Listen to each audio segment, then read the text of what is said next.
What you just heard was a little sample of what the NUX Amp Academy Stomp can offer. Today we're going to take a closer look, a deeper dive into this compact amp modeler by NUX. And I'll tell you whether or not it's a honest to goodness, roadworthy or gig-worthy option for you in terms of tone, playability, and features. Stay tuned.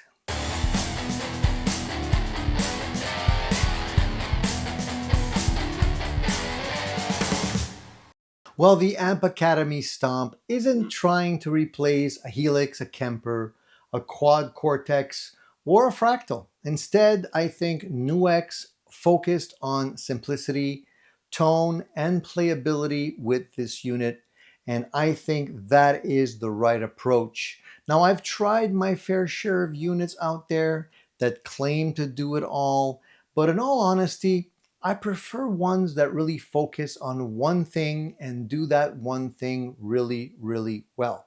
And I think the good folks over at NUX did a great job with the Amp Academy Stomp. They focused on good tone, dynamics, and usability, and I think they nailed it. Now we'll be listening to some sounds right out of the box, factory presets in a minute, because I know that's why you guys are here. But before we actually do that, I want to give you some information as to why I think this unit really is a good quality unit you should be checking out.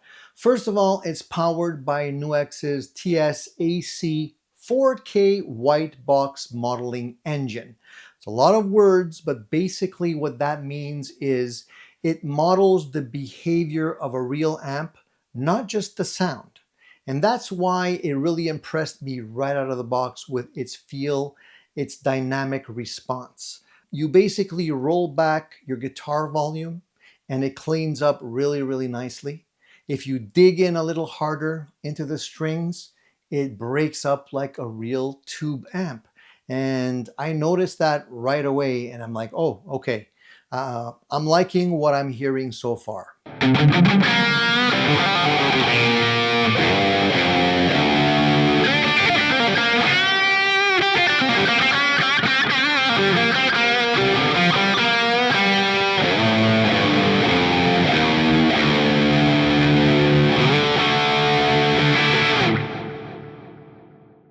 Now the Amp Academy gives you 28 amp models right out of the box, and it covers everything from clean American tones, British crunch, to those really nice high gain sounds that everybody loves. You also get 27 factory presets and 27 user slots, so there's plenty of room to craft and save your own sounds. You'll probably have noticed by now that front and center in this unit is a bright 3-inch color display. It's clear, it's easy to read, and it's super responsive. And when you're editing patches live or during a rehearsal, it just makes things really easy, okay? Now, if you're someone who prefers not to edit right here on the unit, it does come with software. Software that you could run off a laptop, a PC, or Mac, as well as an app that you can load on your phone. We'll talk a little bit more about that in a second. So just know that you have a lot of options when you are looking at editing the sounds within the unit. Now, I did mention that NUX keeps the effects in this unit simple, but they're effective. So you don't have a wide variety of every effect under the sun, but you do get the essentials. You get compression, you get a noise gate, overdrive, EQ, delay, reverb. You're not overwhelmed by options here, but what's here sounds great and fits perfectly into a real world rig. The Cyber IR engine, I love the name of that, is where the real magic happens because it uses a dual 1024 sample resolution so that it gives you rich, detailed stereo cabinet simulations. And you can really hear the difference. You can adjust everything from mic type, mic position, speaker type, distance from the speaker that you're using with your microphone, the room feel. You can even load your own third-party IRs for complete tonal control. Now, I love the fact that they allow you to load your own IRs and NAM files. Because with the NAM files, you can basically model your amp. With the IRs, you can model your speakers, and you have total control. It's really, really mind-blowing how much control you can get out of a little unit like this these days.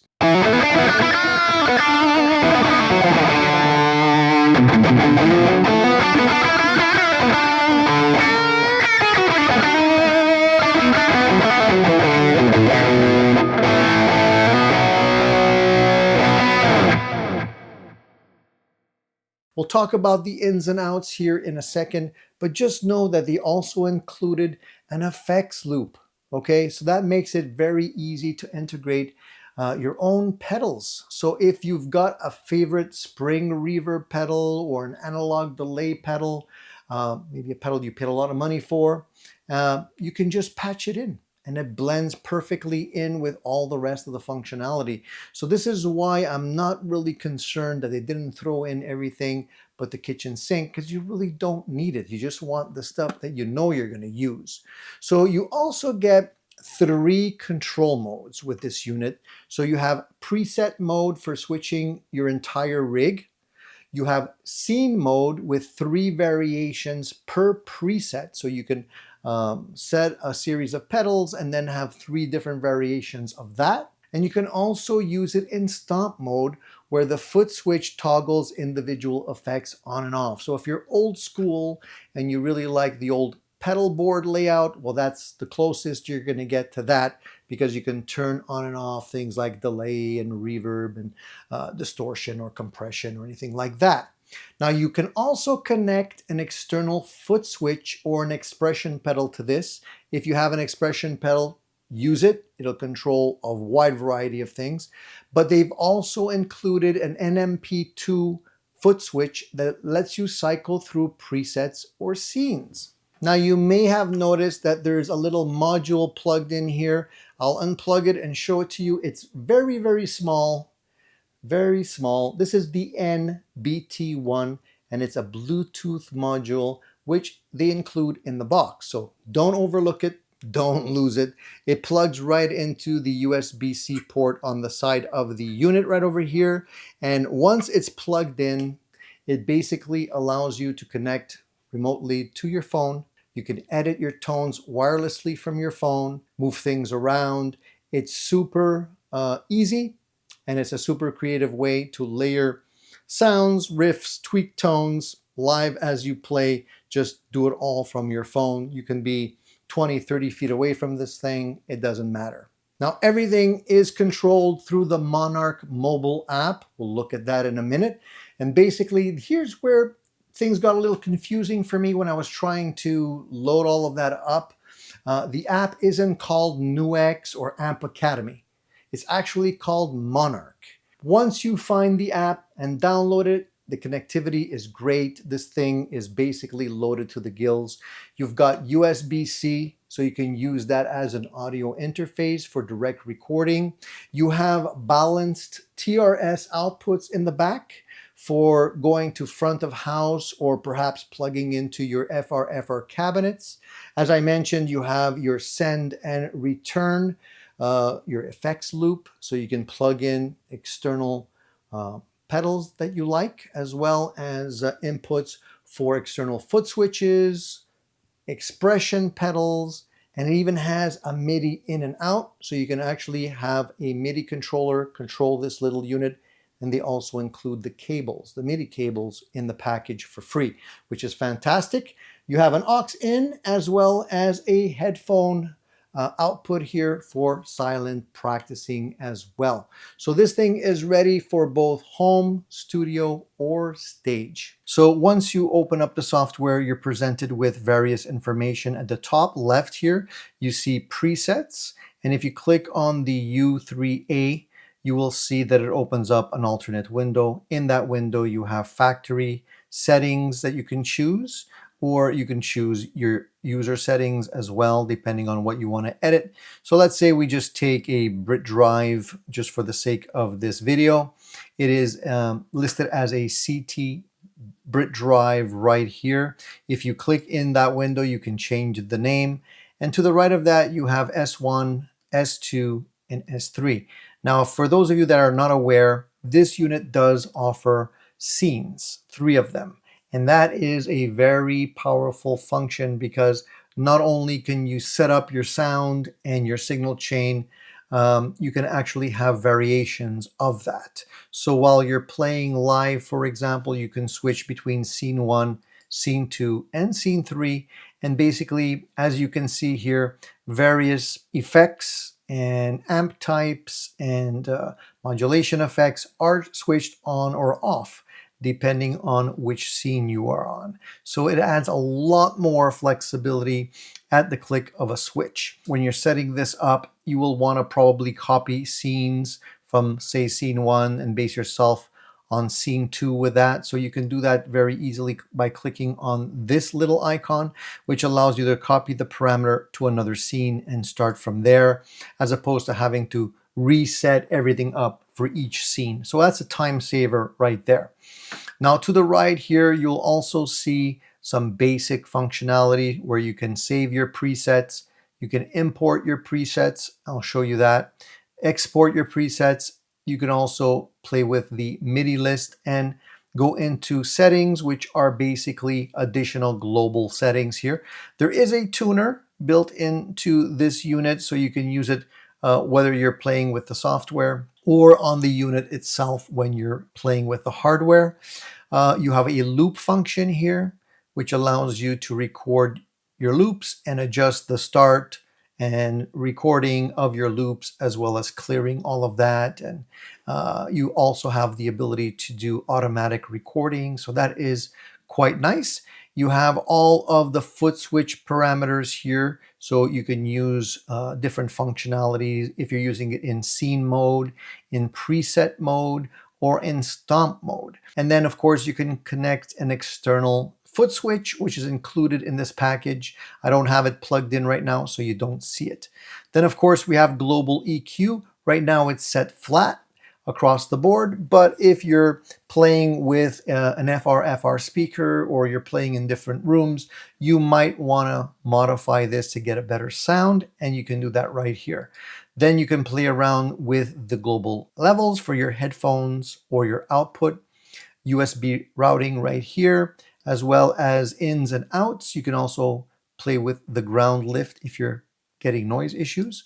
You have a MIDI option here because there are some MIDI cables included, so you can actually use this to be controlled by a MIDI foot switch, for example. You can also modify some parameters here. You also can change the display intensity or contrast. You can create quick blocks here if you want to just drag them in, easy to access when you're editing your patches.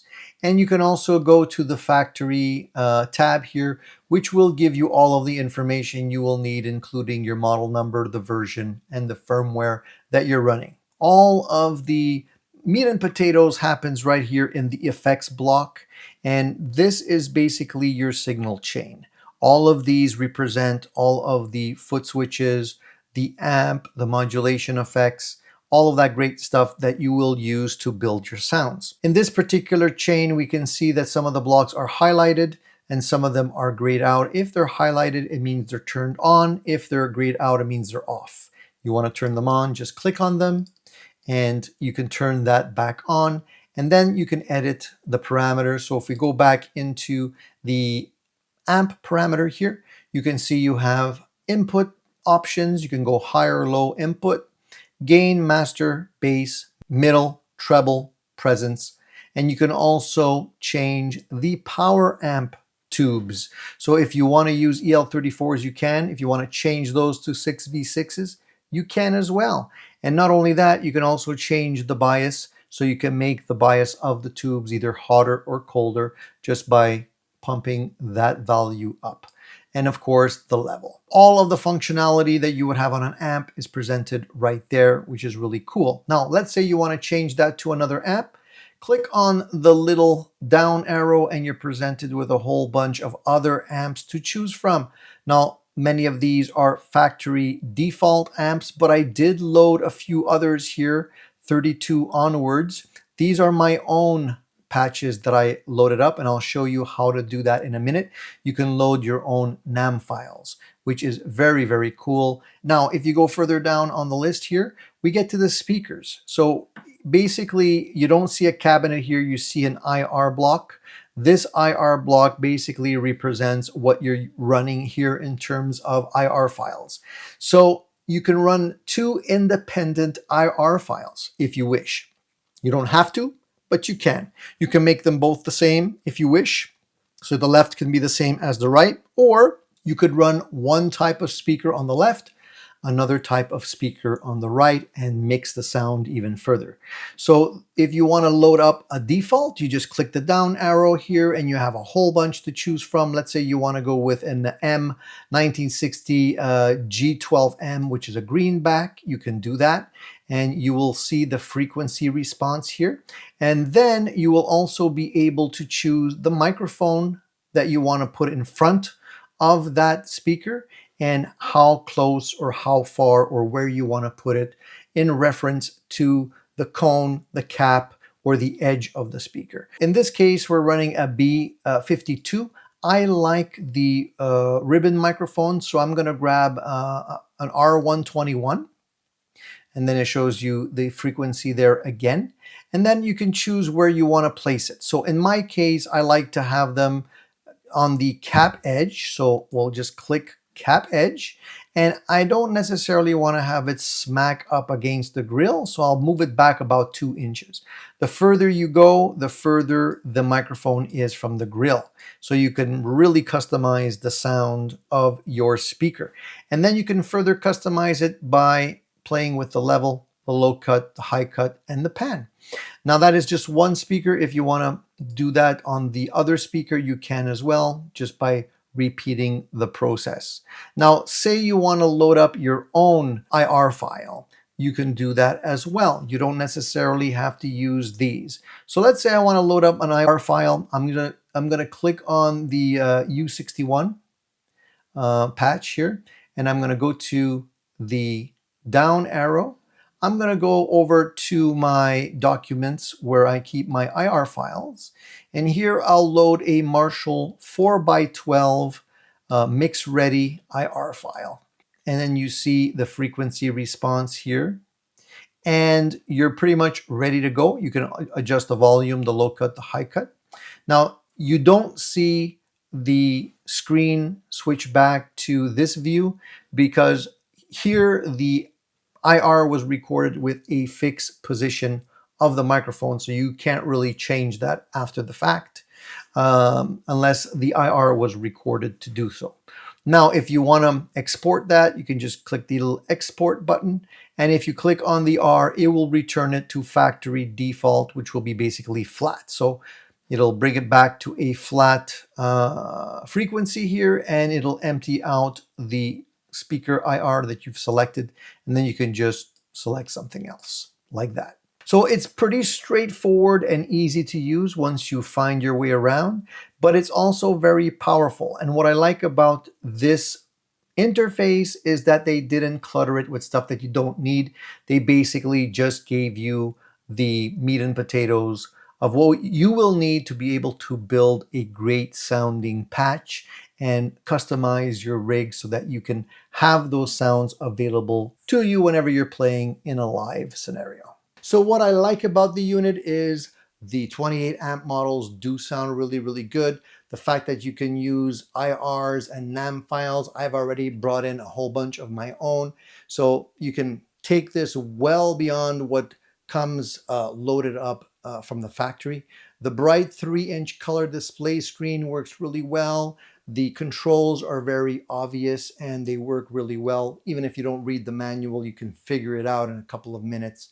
The fact that it has an external control options, including the effects loop, is, in my opinion, it brings this to a serious, capable unit level, especially when you're considering the price. It's compact, it's affordable, and it feels great to play, and it sounds really good. It's not overloaded with features that you don't need, but the ones that are built in are done right. And that's what makes it stand out to me. If you enjoyed the video, please hit the like button. It really does help the channel grow. Don't forget to subscribe because you'll be missing out on all the great future reviews and the tone tests and all that.